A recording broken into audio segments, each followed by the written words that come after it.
അപ്പൊ ഞാൻ പറഞ്ഞല്ലോ, അപ്പോ എല്ലാ പ്രാവശ്യവും UDF അധികാരത്തിൽ ഇരിക്കുമ്പോൾ കോൺഗ്രസിന് 3ഉം ലീഗിന് 2ഉമാണ്. ആ ലീഗിന് 2 ഉണ്ടെന്ന് ഞങ്ങൾ അപ്പുറത്ത് വിട്ടു.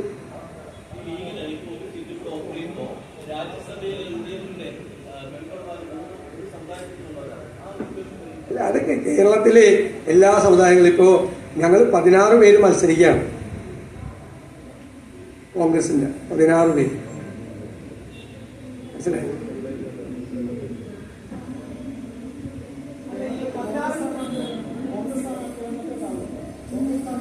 അത് ഞാൻ പറഞ്ഞില്ല, അതിന്റെ ഷെഡ്യൂള് KPCC പ്രസിഡന്റ് ദേശീയ നേതൃത്വമായിട്ട് സംസാരിച്ചിട്ട് ഇന്ന് തന്നെ നിങ്ങൾ അറിയും. ഞങ്ങൾ ചർച്ചയിലേക്ക് കടക്കുവാണ് ഇന്ന്. അതുകൊണ്ടല്ല,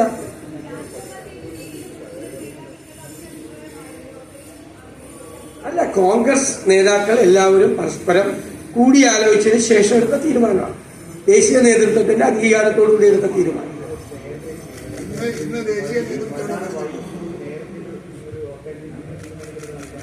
എന്താ ചോദിച്ചാൽ അല്ല, സമയാവുന്നില്ല. ഇലക്ഷൻ ഡിക്ലെയർ ചെയ്തിട്ട് പോലും ഇല്ലല്ലോ. ഇപ്പൊ 5 ദിവസം മുമ്പാണ് LDF ചർച്ച പൂർത്തിയാക്കിയത്. അതുകൊണ്ടെന്താ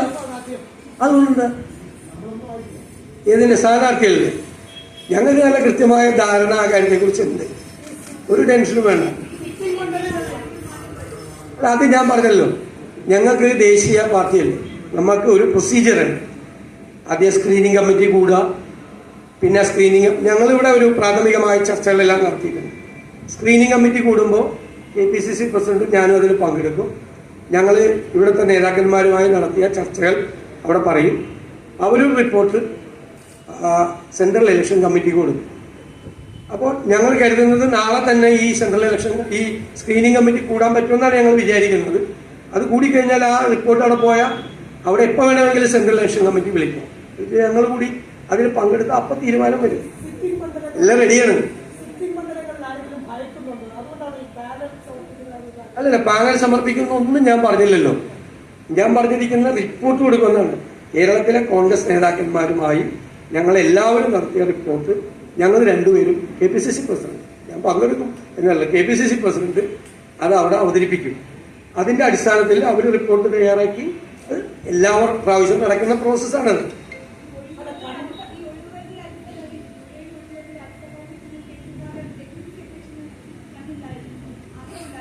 കണ്ണ നിങ്ങള് അങ്ങനെ ചോദിക്കില്ല. KPCC പ്രസിഡന്റ് ഇപ്പൊ ലോകസഭാ അംഗമാണ്. അദ്ദേഹം ലോകസഭയിൽ ഇരുന്നിട്ട് ഇടയ്ക്ക് രാജ്യസഭയിലേക്ക് നോക്കാറുണ്ടായിരുന്നു മുമ്പിൽ കൂടി പോകുമ്പോൾ. അത്രയേ ഉള്ളൂ.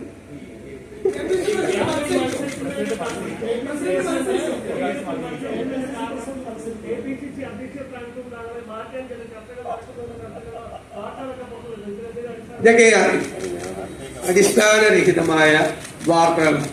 KPCC പ്രസിഡന്റ് മത്സരിക്കണമോ വേണ്ടയോ എന്ന് അഖിലേന്ത്യാ കോൺഗ്രസ് കമ്മിറ്റി നേതൃത്വമാണ് തീരുമാനിക്കേണ്ടത്. അദ്ദേഹത്തിന് മത്സരിക്കാനുള്ള പ്രയാസം അല്ല അദ്ദേഹം പറഞ്ഞത്. അദ്ദേഹം KPCC പ്രസിഡന്റ് സ്ഥാനവും ഇതും കൂടി ഒരുമിച്ച് കൊണ്ടുവരുമ്പോൾ ആ ജോലി തിരക്കാണ് അദ്ദേഹം പാർട്ടിയുടെ ശ്രദ്ധയിൽപ്പെടുത്തിയത്. അത് പാർട്ടി അതിനെക്കുറിച്ച് ആലോചിച്ച് തീരുമാനമെടുക്കും. അദ്ദേഹത്തിന്റെ അഭിപ്രായമാണ് അതിൻ്റെ അകത്ത് മുഖ്യം. അദ്ദേഹവുമായിട്ട് സംസാരിച്ച് അദ്ദേഹവുമായിട്ട് കൂടിയാലോചിച്ചു. പിന്നെ പാർട്ടി പറയുന്ന ഏത് കാര്യങ്ങളും ചെയ്യുന്ന അദ്ദേഹത്തിന് മുമ്പേ വളരെ വ്യക്തമാക്കിയിട്ടുണ്ട്. അതൊക്കെ പാർട്ടി നേതൃത്വം തീരുമാനിക്കേണ്ട കാര്യമാണ്. ഞങ്ങൾ 2 പേരും കൂടി ഇവിടെ വന്നിരുന്ന് മാധ്യമപ്രവർത്തകരുമായി ചർച്ച ചെയ്ത് തീരുമാനമെടുക്കേണ്ട കാര്യങ്ങളല്ലല്ലോ.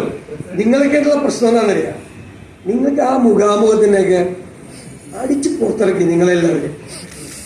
നിങ്ങൾക്ക് ഒരു കുഴപ്പമില്ല. 50 മിനിറ്റ് മുഖ്യമന്ത്രി വന്ന് പത്രസമ്മേളനം നടത്തി, 8 മിനിറ്റ് കൈരളിക്കാരെ കൊണ്ടും ദേശാഭിമാനി കൊണ്ടും മാറി ചോദ്യം ചോദിപ്പിച്ച് നിങ്ങളുണ്ടെങ്കിൽ എന്നോട് ക്ഷമിക്കണം. ബാക്കി 2 മിനിറ്റ് നിങ്ങൾക്ക് ആർക്കെങ്കിലും ഭാഗ്യം ഉണ്ടെങ്കിൽ ഒരു ചോദ്യം ചോദിക്കാൻ പറ്റി. അത് പൂർത്തിയാക്കുന്നതിന് മുമ്പ് സമയമായി നാളെ കാണാമെന്ന് പറഞ്ഞ് മുഖ്യമന്ത്രി എണീറ്റ് പോകുമ്പോൾ നിങ്ങൾക്ക് ഒരു വിഷമവും. ഈ സാധാരണക്കാരായ ഞങ്ങൾ വന്ന് നിങ്ങളുടെ എല്ലാ ചോദ്യങ്ങൾക്കും മറുപടി നിങ്ങൾ പറയുമ്പോൾ നിങ്ങൾ ബാക്കിയുള്ള നമ്മുടെ സംഘടനാപരമായ കാര്യങ്ങൾ കൂടി ഇവിടെ നിങ്ങളുമായിട്ട് ചർച്ച ചെയ്ത് തീരുമാനിക്കണം എന്നുള്ള ലെവലിലേക്ക് അത് കൊണ്ടുപോയി. അല്ലല്ല, അതാണ് എന്റെ ഉത്തരവാണത്. അല്ലല്ലല്ല, സനകന് ചോദിക്കാം. അല്ല, സനകൻ ആഗ്രഹിക്കുന്ന ഉത്തരം വി ഡി സതീശൻ പറയണമെന്ന് പറയരുത്, നിർബന്ധിക്കുന്നു. ചോദിച്ച് നമ്മൾ പറഞ്ഞല്ലോ, മറുപടിയാണ്, എന്റെ മറുപടിയാണിത്. അത് മാധ്യമപ്രവർത്തകരും കോൺഗ്രസ് നേതാക്കന്മാരും കൂടി ഇരുന്ന് ഈ DCC ഓഫീസിലെ ഹാളിൽ തീരുമാനിക്കേണ്ട കാര്യമല്ല എന്നാണ് എന്റെ മറുപടി. പിന്നെ ഇടയ്ക്ക് മറ്റു മുഖ്യമന്ത്രിയുടെ കാര്യം ഞാനത് ഓർമ്മിപ്പിച്ചതേ ഉള്ളൂ.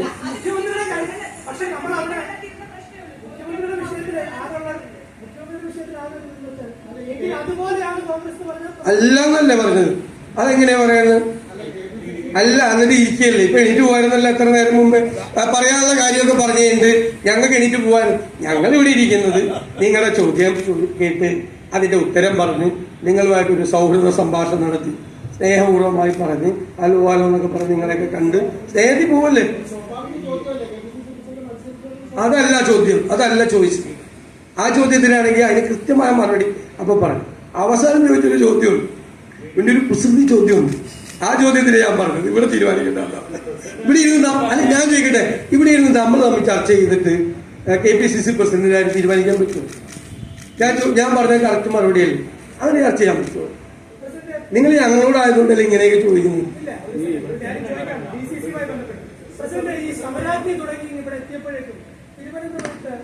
പഞ്ചായത്ത് DCC പ്രസിഡന്റ് സ്വന്തം പഞ്ചായത്തിൽ 3 പേരാണ് CPM ചേർന്നത്.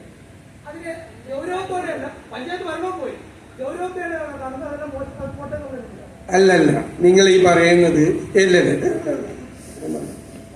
ഈ കേരളത്തിൽ ഒരുപാട് സ്ഥലത്ത് UDFന്റെ ഭരണം പോയിട്ടുണ്ട്, LDFന്റെ ഭരണം പോയിട്ടുണ്ട്. തിരുവനന്തപുരത്ത് പെരിങ്ങമല പഞ്ചായത്തിൽ മാത്രമല്ല ഭരണം പോയത്. അല്ലെന്നേ, അല്ലാതെ ആളുകൾ കാലുമാറി പോയിട്ടുണ്ടെന്നേ. ആളുകൾ കാലുമാറി പോയിട്ടുണ്ട്. ഇപ്പൊ മൂന്നാറില് ഞങ്ങളുടെ ഒരാൾ കാലുമാറി അപ്പുറത്ത് പോയി LDF ഭരണം പിടിച്ചു. അവരെ ഞങ്ങൾ ഡിസ്ക്വാളിഫൈ ചെയ്തു. എന്നിട്ട് അവിടെ ഇലക്ഷൻ നടത്തി. ഈ ബൈ ഇലക്ഷനിൽ ഞങ്ങൾ ജയിച്ചു. എന്നിട്ട് ഞങ്ങൾക്ക് തിരിച്ച് ഭരണം കിട്ടി മൂന്നാറിന്. അങ്ങനെ എത്ര സ്ഥലത്ത് കേരളത്തിൽ സംഭവിച്ചേക്കണം? ആകെ ഒരു പെരിങ്ങമലയിൽ മാത്രമാണ്. എത്രയോ നേതാക്കന്മാരാണ് ആ പഞ്ചായത്തുകളിൽ ആളുകൾ കൂറുമാറി ഭരണം പോയിട്ടുണ്ട്. കേരളത്തിൽ ഈ പെരിങ്ങമലയിൽ നടത്തിയത് മാത്രമാണ് ഇത്ര വലിയ വിഷയം. ഒരുപാട് സ്ഥലത്ത് നടന്നിട്ടുണ്ട്. നിങ്ങൾ വെള്ളാറിലെ വോട്ട് മാത്രം നോക്കണേ എന്തിനാ? നിങ്ങള് പത്തനംതിട്ടയിലൊരു വോട്ടുണ്ടല്ലോ, 400 ചില്ലാൻ വോട്ട് BJPക്ക് കിട്ടിയിട്ട് ഈ പ്രാവശ്യം 52 വോട്ടായിരുന്നു. ഉണ്ടല്ലോ, അതുകൂടി ചോദിക്കും കൂടെ. അതൊക്കെ വോട്ടിംഗ് പാറ്റേൺ ഓരോ ലോക്കൽ ബോഡി ഇലക്ഷനിൽ പലതരത്തിൽ പാറ്റേൺ വരും. BJPക്ക് 400 കിട്ടിയ എടുത്ത് 52 വോട്ടായി CPMന്റെ അല്ല BJPയുടെ വോട്ട് കുറയുകയും അത്രയും വോട്ട് CPMന് കൂടുകയും ചെയ്തത് അതുകൂടി കാണണം.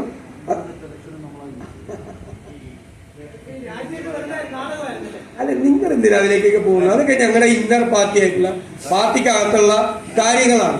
നിങ്ങൾ പാർട്ടിക്കകത്തുള്ള കാര്യങ്ങളാണ്. അല്ല, അത് സംബന്ധിച്ച ചില റിപ്പോർട്ടുകളൊക്കെ, തെറ്റായ ചില റിപ്പോർട്ടുകളൊക്കെ ധാരാളമായി വന്നിട്ടുണ്ട്. പിന്നെ മാധ്യമപ്രവർത്തകർക്ക് ഏത് തരത്തിലും വാർത്ത കൊടുക്കാനുള്ള അവകാശമുണ്ട്. ആ അവകാശത്തിൽ നിന്ന് ഞങ്ങൾ ചോദ്യം ചെയ്യുന്നില്ല. പിന്നെ രാഷ്ട്രീയ നേതാക്കന്മാർ സജീവമായി 24 മണിക്കൂറും പ്രവർത്തിക്കുന്ന രാഷ്ട്രീയ നേതാക്കന്മാരെ പറ്റുമെങ്കിൽ അപമാനിക്കുകയില്ല, സഹായിച്ചില്ലെങ്കിൽ. അതാണ് ഏറ്റവും നല്ല കാര്യം.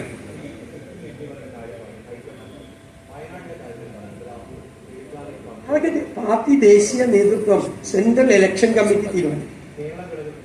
കേരള ഘടകം നിർബന്ധമായി, കേരളത്തിലെ KPCC മാത്രമല്ല UDF നിർബന്ധമായി രാഹുൽ ഗാന്ധി വയനാട്ടിൽ മത്സരിക്കണം എന്ന് ആവശ്യപ്പെടുന്നു.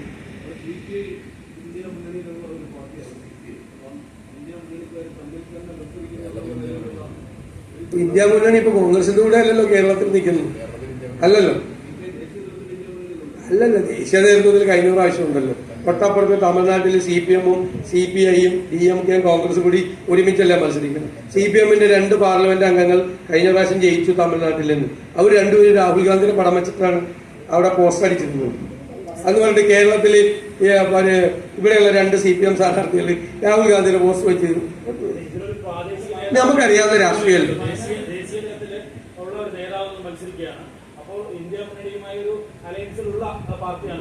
ഇതൊക്കെ കഴിഞ്ഞ പ്രാവശ്യവും CPI ദേശീയ തലത്തിൽ കോൺഗ്രസിന്റെ കൂടെ ആയിരുന്നല്ലോ. CPM-നേക്കാൾ കൂടുതലേ കാശ്മീരിൽ ജാഥയ്ക്ക് പോലും CPI വന്നു സംഭാവനത്തിന്. CPM വന്നില്ല. CPM ഭാരത് ജോഡോ യാത്രയില്ല. CPM വന്നില്ല. CPM നേരത്തെ അപ്പോഴും നമ്മളവിടെ CPM. കേരളത്തില് രാഷ്ട്രീയ സാഹചര്യം വേറെയാണെന്നും നിങ്ങൾക്ക് നന്നായിട്ട് അറിയാം. പിന്നെ നിങ്ങൾ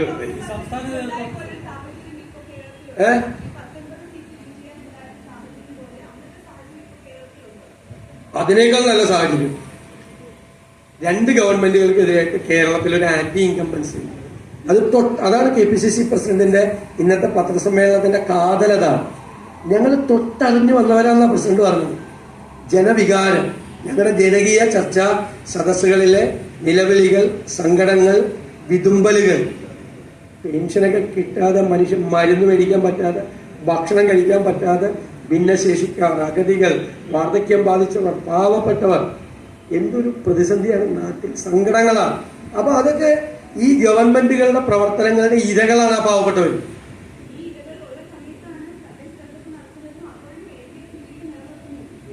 നിങ്ങൾ ഈ 8 പ്രാവശ്യത്തെ തദ്ദേശ സ്വയംഭരണ സ്ഥാപനങ്ങളിലേക്ക് ഇലക്ഷൻ നടന്നു. ഈ ഒരു പ്രാവശ്യം ഒഴിച്ചുള്ള എല്ലാ പ്രാവശ്യവും UDF ആണ് ലീഡ് ചെയ്തത്. അന്നൊന്നും നിങ്ങൾ ഇത്രയും വാർത്തയൊന്നും കൊടുത്തിട്ടില്ല. കഴിഞ്ഞ പ്രാവശ്യം 12 സീറ്റ് ഉണ്ടായിരുന്ന UDF-ന് 17 സീറ്റായിരുന്നു. 20-30 ദിവസം മുമ്പ് ഇലക്ഷൻ നടന്നപ്പോൾ. അത് ഞാൻ ഒരു സ്ഥലത്ത് ഉത്തര വലിയ വാർത്തയൊന്നും കണ്ടില്ല. ഒരു വാർത്തയെല്ലാം കൂടെ പോയി.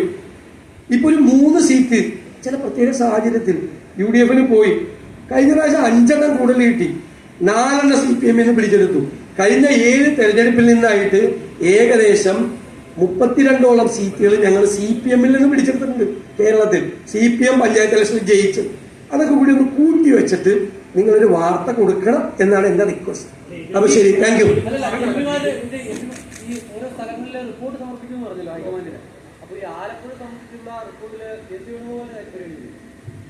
അത് ഞാൻ ചോദിക്കട്ടെ മോനെ, അത് ഇവിടെ പറയാമോ? ഞാൻ എന്തൊരു അനൗചിത്യം കാണിക്കുന്നത്. അതാണ് ഞാൻ നേരത്തെ പറഞ്ഞ സാധനം. നമ്മൾ തമ്മിൽ ചർച്ച ചെയ്ത് കൊടുക്കാൻ പറ്റുമോ?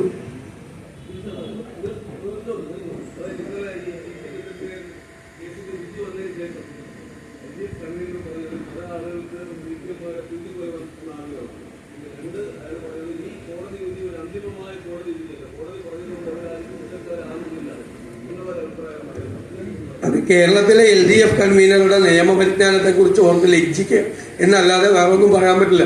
കേരള ഹൈക്കോടതിയാണ് ഡബിൾ ജീവപര്യന്തമാക്കി. പിന്നെ നിർമ്മലമായ ലോലമായ മനസ്സുള്ള കുഞ്ഞനന്തന്റെ വീട്ടുകാരോടാണ് കാശ് കൊടുക്കാൻ പറഞ്ഞേക്കണത്. രമയുടെ കുടുംബത്തിന്. പി ജയരാജൻ പറഞ്ഞില്ല, ലോലമായ നിർമ്മലമായ മനസ്സുള്ള ആളായിരുന്നു. ഇതിനകത്ത് ഏറ്റവും വലിയ ഗൂഢാലോചന നടത്തിയ കുഞ്ഞനന്തൻ എന്നാണ് പി ജയരാജൻ പറഞ്ഞത്. അയാളുടെ കുടുംബത്തെ അയാൾ മരിച്ചുപോയി. എന്നിട്ട് അയാളുടെ കുടുംബത്തിനോടാണ് നഷ്ടപരിഹാരം കൊടുക്കാൻ പറഞ്ഞത്.